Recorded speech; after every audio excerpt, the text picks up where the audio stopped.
What do you do with troubled teens? And more importantly, how do you set them back on the path to being a productive citizen?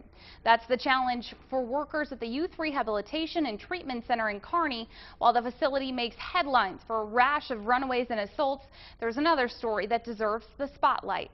In tonight's Stories in the Heartland, we'll introduce you to a program that's giving troubled youth a stable influence. We've blurred the faces of the teens, and we have changed their names to protect their privacy.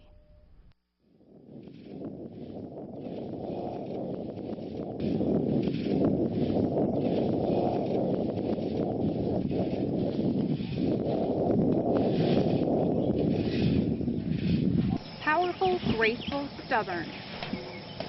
There you go.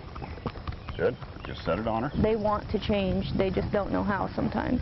Challenging, honest, troublesome. So we bring them out once a week. Gentle into the saddle. Good. The thunder of hooves pounding on the warm sand. I think it's a sense of empowerment for them. Somebody's listening to them. Good. Get it down.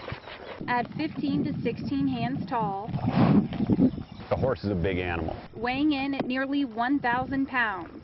You gotta kind of shift your weight in order for the horse to move. There's something majestic about being on a horse. It makes me feel like I've kind of not really on top of the world, but kind of have some control over my life, and so it's not all hectic. And control is something these kids need. That YRTC is dealing with a monstrous challenge and a monstrous responsibility. The Youth Rehabilitation and Treatment Center in Kearney has dealt with a rash of runaways and assaults. Authorities have located a runaway from the Kearney Youth Rehabilitation and Treatment Center. Youth Treatment Center in Kearney will be getting additional staff. The center has had serious problems with assaults in the past few years because of changes in the youth population and the cramped living condition. Lisa Pelster is a youth counselor there. They are sent there by a judge, so a lot of them have, you know, some criminal backgrounds. We all have a responsibility to these kids.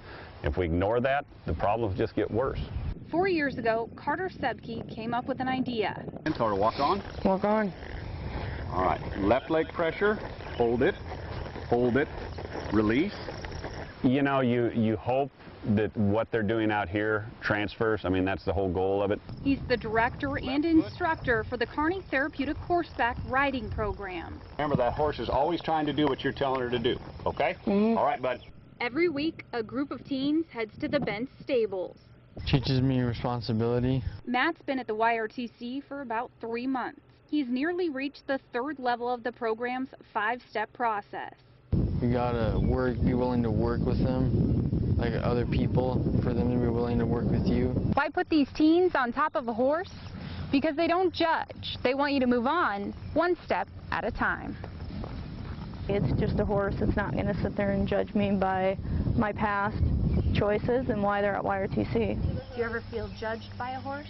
No, if you judge their feelings and their looks, they're gonna judge you like a person would, but they're not gonna judge you in a way that's gonna hurt your feelings. And for these teens, it's a stable influence. Is it going to make a drastic effect on every kid? No. But, you know, my feeling is if we can change one kid, then we've done something. The Youth Rehabilitation and Treatment Center in Kearney currently serves 95 teens. It's part of the Department of Health and Human Services in the state.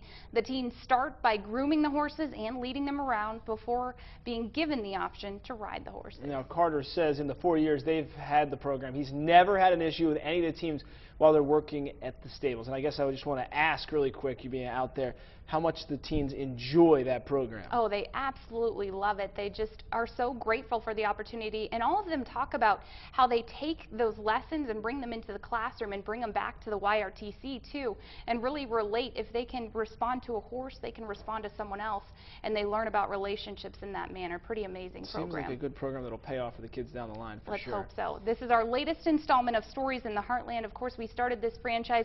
We want to hear your stories out there. Please do send us an email. That's how I received this story and the last one. So send me an email at katie.gothier@khastv.com. You can post on our Facebook page too and find me there. And social media, obviously, like you said, we've got a lot of good responses from that. So keep them coming in so we can have cool stories. Please do. Just like that one.